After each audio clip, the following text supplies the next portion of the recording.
Welcome to Clarity in a Messy World, the podcast that looks at the causes behind the most confounding issues of our time. I'm David Wayne Callahan. In every episode, I'll be speaking with experts who will share their knowledge and insights and help us to untangle a seemingly chaotic world.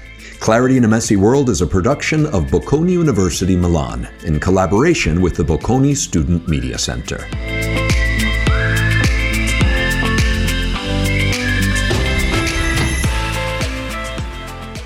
In times of crisis, you might think that every kind of business will suffer equally.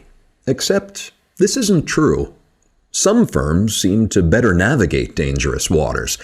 A few might even flourish when everything else is falling apart. Apparently, this doesn't happen by chance.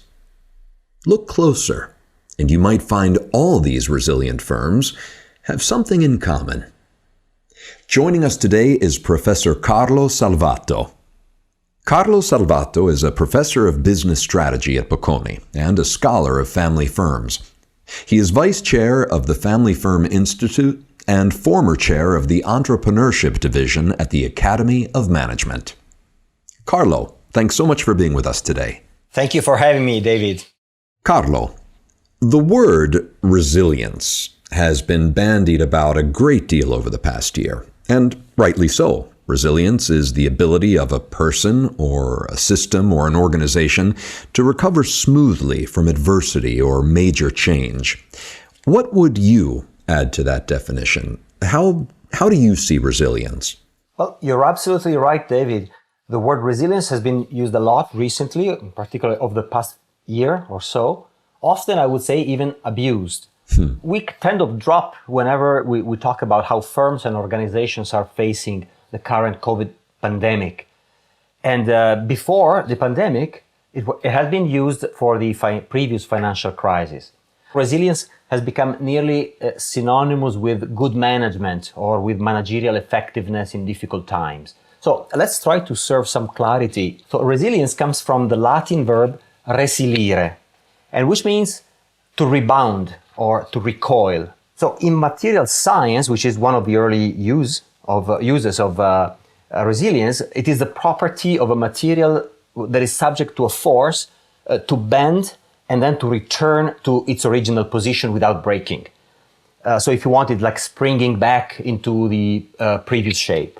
In psychology, as you also said, it is the ability of a person to readily recover from adversity or major change. Over time, it has been extended to collective entities. So from individuals to, for example, families or organizations. I believe it is important to highlight the three components of resilience out of all these discussion and literature over several decades. So first, resilience is not a passive act. So it is not weathering the storm or waiting for better times to come back. Being resilient requires the use of a substantial amount of energy, of creativity, of positivity. Second, it is not always a reaction to a negative event. You talked about major changes in your question. It may also be a reaction to a major positive event. So if you think about the enormous amount of financial resources and aid that will come from the European Union through the recovery plan, Next Generation EU, it will be like a tsunami that may disrupt the functioning of firms who will not be ready to address it, although it is obviously a positive thing to have it. And third, finally, often resilience results from improvement, results in an improvement of the previous situation. It results in growth, in innovation, not only in returning to the original position. It is a dynamic process. It's a positive adaptation. So if you want, it's more bouncing forward rather than bouncing back. It sounds like you're describing evolution. Very similar to evolution, exactly. And only not everyone has the ability or the characteristics and features to be able to evolve, meaning they're not resilient.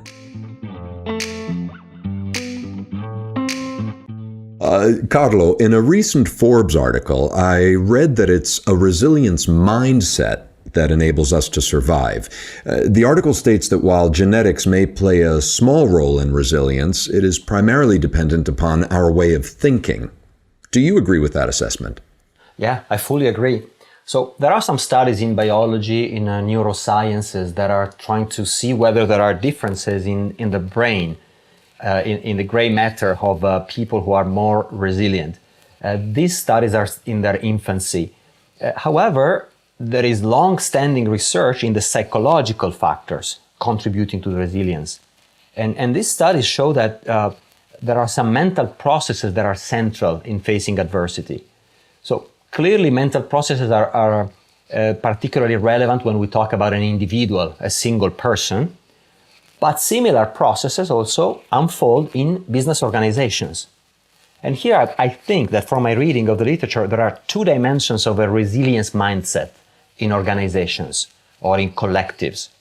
One is cognitive and the other one is emotional. So first, resilient collective entities, organizations, firms, display what is called a cognitive capability endowment. So in these firms, you see people that share a constructive orientation towards having a strong vision, clarity of mission, challenging mission, for example, a strong sense of purpose, a strong shared values, and a strong history that the company shares. So these firms tend to develop deep knowledge also. So it's not just an attitude, but it's also about developing deep knowledge and expertise in their industry, in their market, their client, and the technologies that they use. So all this is grounded, because it's a cognitive dimension, it's grounded in communicating things, and knowledge, information, values.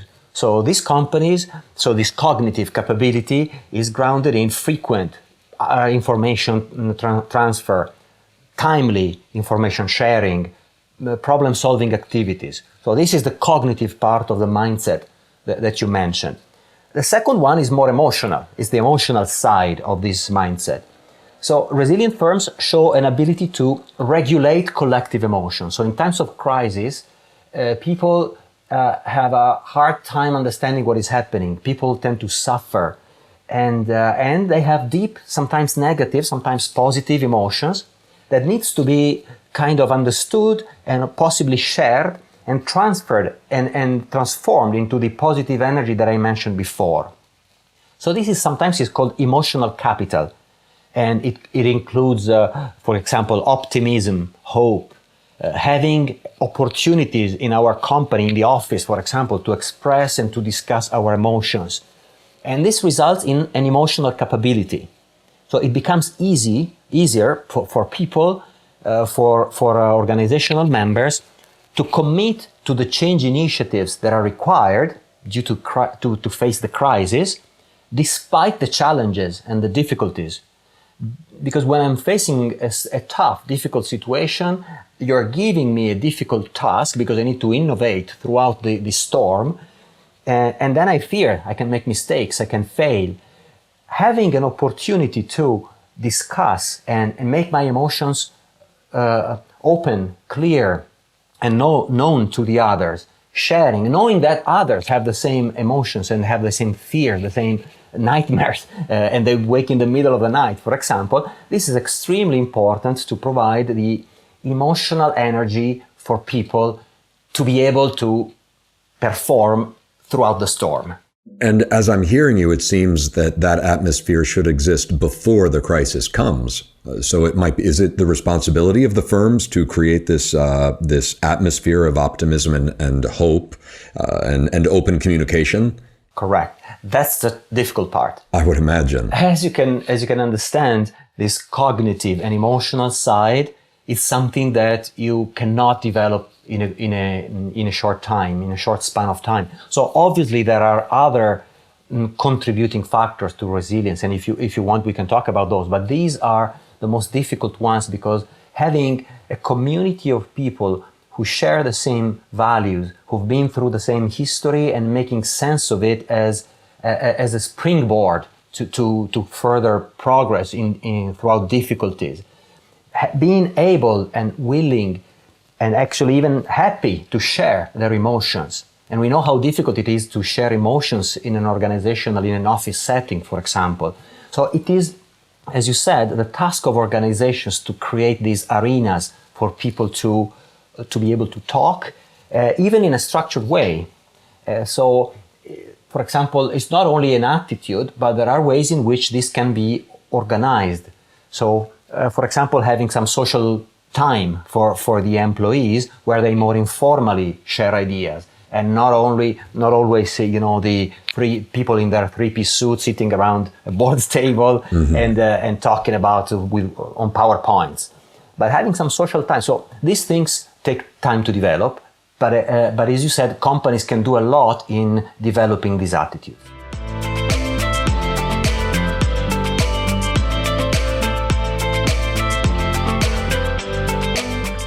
What would you say are the main determinants of resilience in a business organization?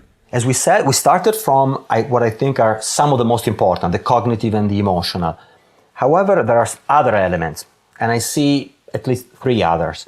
So first, and it's quite obvious if you want, having strong financial reserves. So we're talking about organizations going through a crisis or facing big opportunities for change. You need cash, you need financial reserves. It might sound obvious, but many firms make the mistake to forget how important is it to always have some slack resources available in case something happens. This needs to be planned ahead of time. As you plan emotional capability, you also need to plan to always have available financial resources. And that's why, as we observed last year, governments have a very important role in providing cash and these financial aids to those firms who were not ready. Some firms are ready and they may not even need cash, and I know some of them, many of them, because they were ready. But others, they would go bankrupt without financial support from government. So this is the first one. Second, I believe that another component is developing a broad repertoire of actions, flexible action alternatives. So if you are a company or even a person that only has one approach to life, one way of doing things, when things abruptly change in an unplanned way, in a way that could not be foreseen, you are in troubles. So resilient companies have routines, flexible decision-making processes, flexible organizational structures. In other ways, firms can organize for resilience, again, ahead of time. So the trick here is to create an organization that is avoiding silos and grounded on cooperation and coordination across the different functions, divisions, and offices. Because when things get tough, firms need to quickly and flexibly mobilize all available resources. So every single person, every single office must be immediately available to collaborate to face the unforeseen situation. And you cannot plan for that. You cannot plan for all the details of all possible crises that will happen, but you can plan for the flexibility to address those crises. So, and this means often being able to reshuffle the usual ways of doing things. So this ability needs to be prepared, as I said, and trained. For example, some companies that I know and that I've been working with, we have organized some, over the years, strategic workshop. So twice a year, for instance, we select a new burning issue to be discussed, and we put together people from different offices, divisions, and also geographical locations to talk about this issue. And what would you do? How would you address it? And eventually, in a day and a half, they develop an action plan to face this recently emerged threat or opportunity. So organizing for flexibility. And third, besides organizing internally inside the company, firms also need to have strong relational capabilities, social connections, what is often called social capital in the literature, but also not only in the literature, actually, it's also a very common word. So if you want to survive and prosper in adversity, firms need support from strong and reliable stakeholders outside. They need strong connections grounded on trust. So, for example, relationships with suppliers, customers, banks, sometimes even competitors. We observed last year during the early lockdown, some competitors collaborating with each other in helping each other in meeting customer demands. So for example, if I will have to lock my facility for a few weeks due to COVID problems, we had an agreement with my main competitor in helping me produce the same. This was an example that I have in mind is silk, textiles, to be able to meet customer demand. This was unprecedented. And again, it needs to be, I wouldn't say prepared, but if you do not have good, positive relationship with within the industry, this will not be possible when time comes.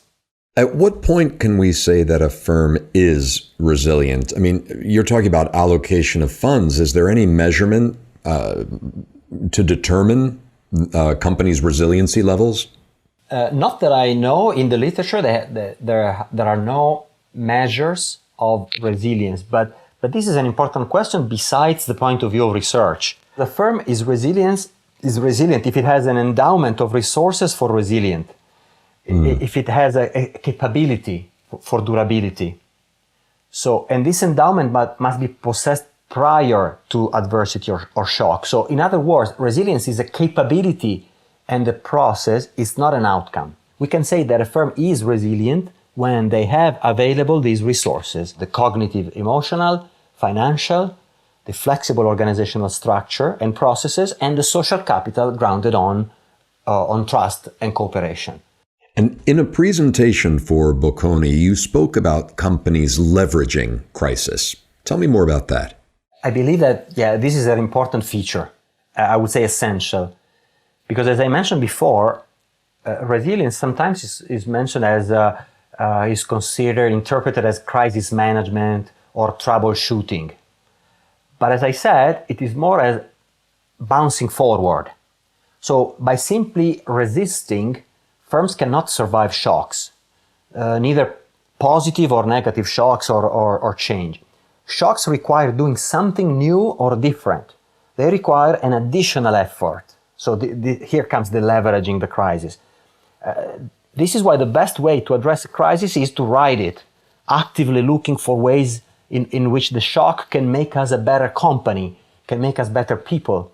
There are several examples of firms who managed to leverage the current pandemic to their advantage, which is a clear signal of having this ability for resilience, this resilient capability. So this is what I mean by leveraging the crisis.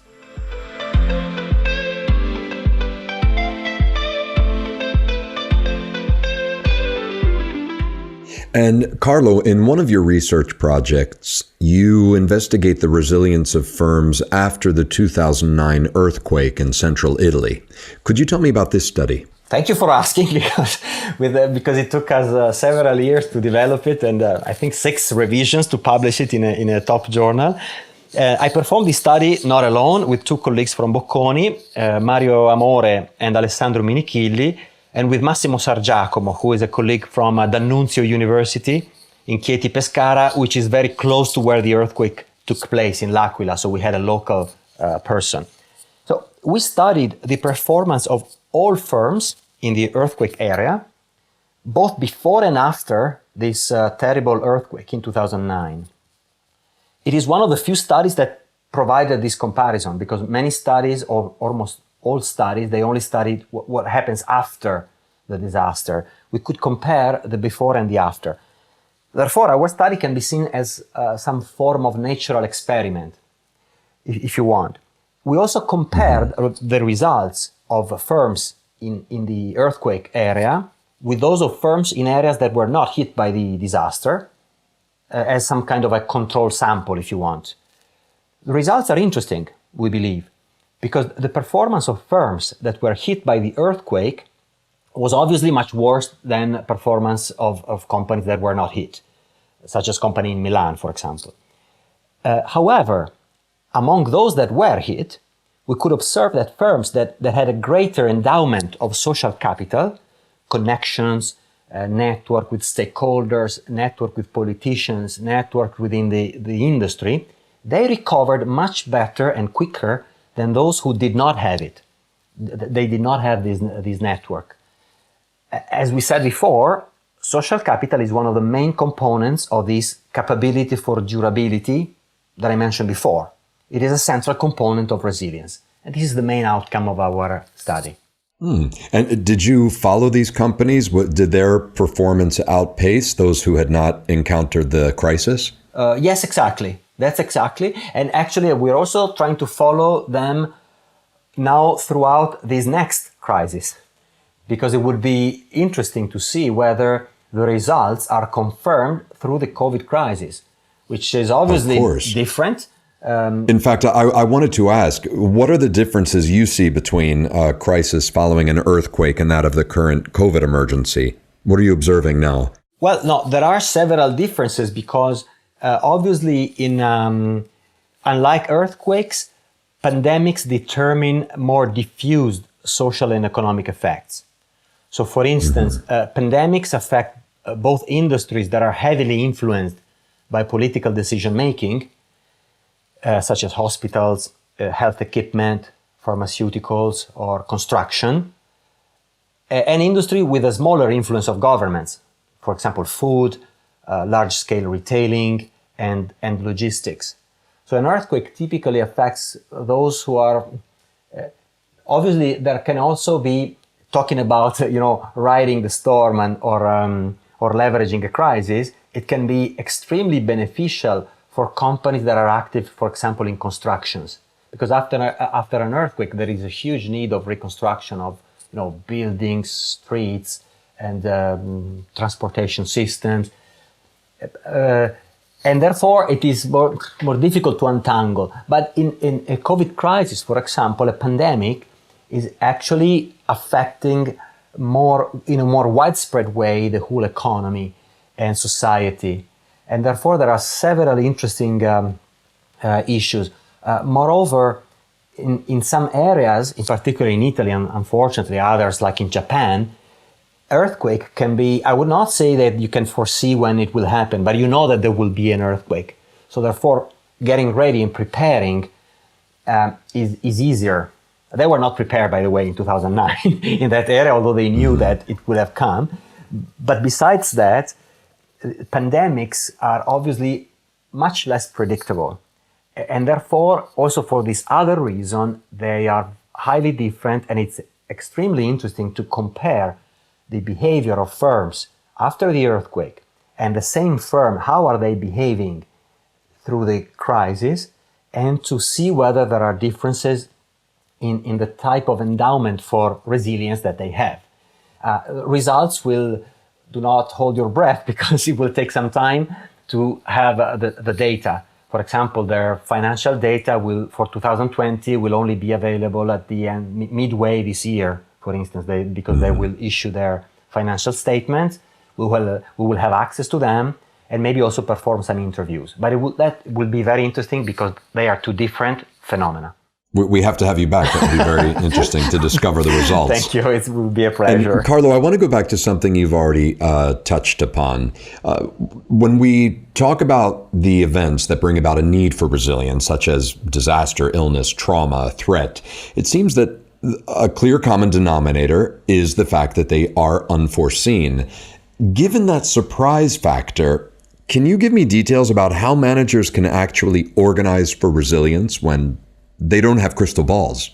Exactly. That's the point. They don't have crystal balls. And I would say that the key word here is flexibility. So getting ready to capture weak signals. Here we've been talking about highly crises that are very difficult to predict, okay, such as earthquakes, pandemics.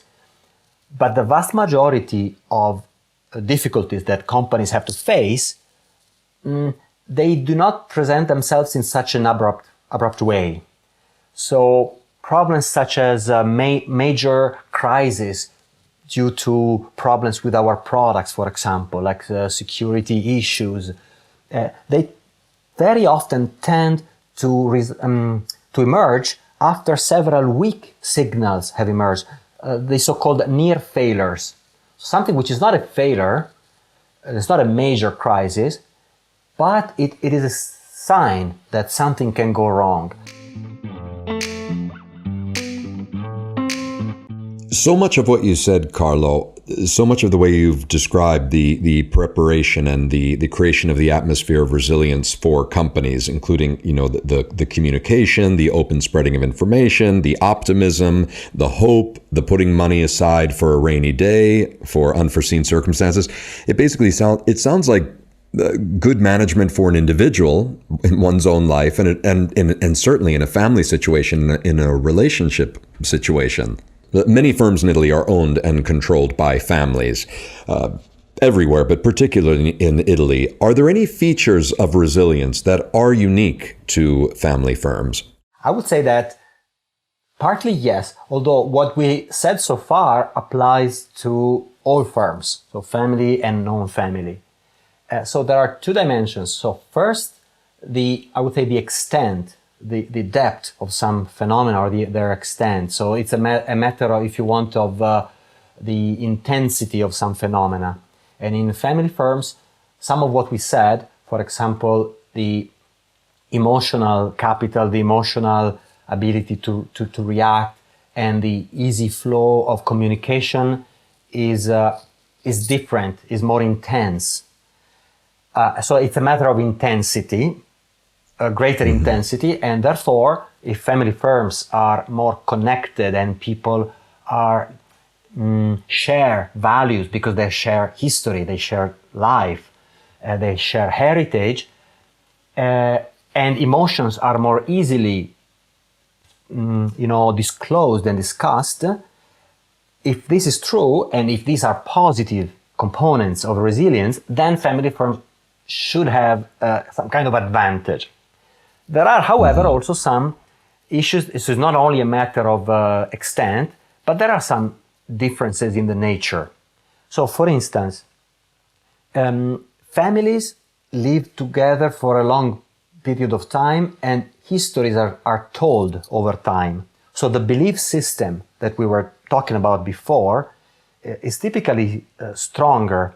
So making meaning of adversity is easier for a family because they have this common understanding, because they lived adversity together. So think of a family that is not particularly young. They went through several difficult times together. While in organizations, maybe people, even if they share a relatively long tenure, maybe 10, 15 years. But this week, we had an online meeting organized by the Bocconi students for family firms, and they invited entrepreneurs from wine companies, and they were talking about families with 30 generations in the wine industry, and they are obsessed by keeping the story, the archives of the family, where all the stories, obviously including the crisis and how they were overcome, are shared and told.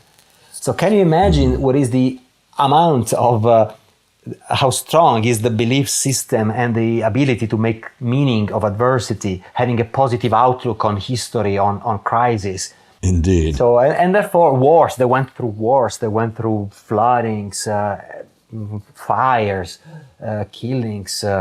It's incredible how they say, we've been there, we've been through it, and we can walk everywhere together if we are together. Is also a family in business. All these will become part of their toolbox to face a crisis. Well, Carlo, I've thoroughly enjoyed our discussion. Thank you so much for being with us today. Thank you very, very much. I'm David Wayne Callahan, and this has been Clarity in a Messy World, a podcast from Bocconi University, Milan. Thanks for listening. You can find references from this episode in the podcast notes. To be notified when new episodes come up, subscribe to Clarity on Apple Podcasts, Google Podcasts, Spotify, or Spreaker.